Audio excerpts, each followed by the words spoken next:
कस्तूरी तिलकललाट पटले वक्षस्थले कौस्तुभं नासाग्रे वरमौक्तिकं करतले वेणुकरे कङ्कणं सर्वां हरिचन्दनं सुललितं कण्ठे च मुक्तावलीं गोपस्त्री परिवेष्टितो विजयते गोपालचूड़ामणि।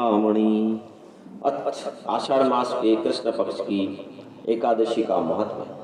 धर्मराज युधिष्ठिर बोले, हे जनार्दन, हे कृष्ण, हे वासुदेव, अब आप कृपा करके मुझे आषाढ़ माह के कृष्ण पक्ष की एकादशी का नाम तथा महात्म्य का वर्णन सुनाइए। तब भगवान श्री कृष्ण बोले, हे राजन, आषाढ़ माह के कृष्ण पक्ष की एकादशी का नाम योगिनी है। यह एकादशी तीनों लोक में प्रसिद्ध है। मैं आपसे पुराणों में कही हुई इस एकादशी की कथा सुनाता हूँ, ध्यान पूर्वक सुनो। अलकापुरी नाम की एक सुंदर नगरी में कुबेर नाम का एक राजा राज्य करता था। वह बड़ा ही शिव भक्त था। उसकी पूजा के लिए जो माली फूल लाया करता था उसका नाम हेममाली था, तथा उसकी हेमामाली की एक विशालाक्षा नाम की अत्यंत सुंदर पत्नी थी। एक दिन हेमामाली मानसरोवर से फूल ले आया अपने घर पर, परंतु कामासक्त होने के कारण फूलों को वह घर पर ही रखकर अपनी स्त्री के साथ रमण करने लगा। दोपहर तक फूल देने न गया। जब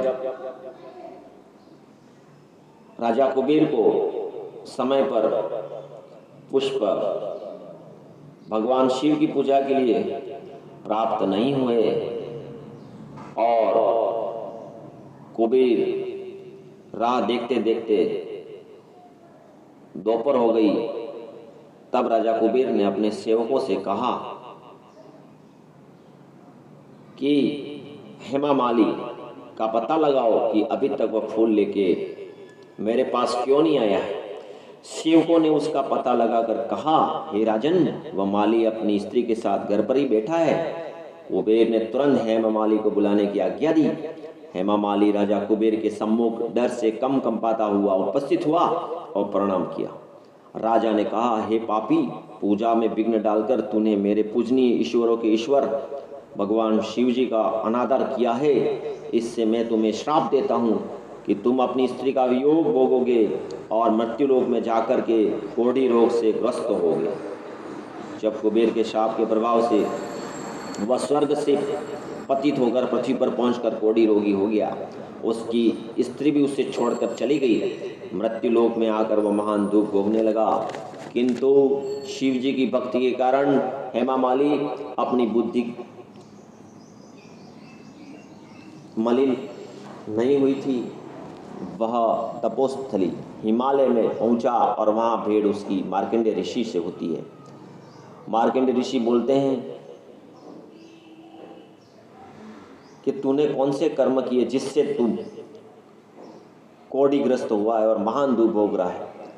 उस पर हेमामाली बोला, हे मार्कंडेय ऋषि मुनि, मैं यक्षराज कुबेर का सेवक था। मैं राजा की पूजा के लिए नित्य प्रति फूल लाया करता था।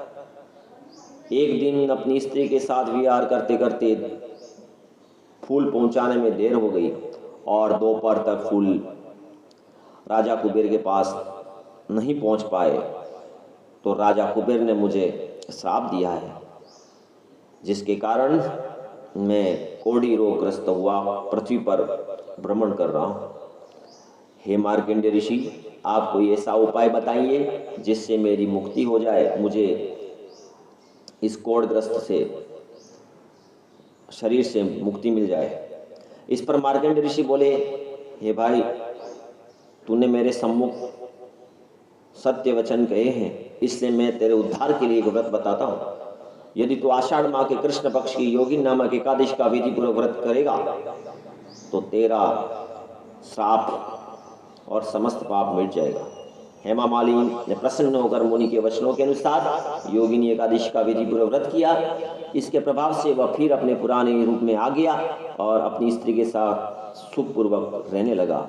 हे राजन, इस योगिनी व्रत की कथा का श्रवण का फल 88 सहस्त्र ब्राह्मणों को भोजन कराने के बराबर है। इसके व्रत से समस्त पाप दूर हो जाया करते हैं और अंत में स्वर्ग मिलता है। अस्तु।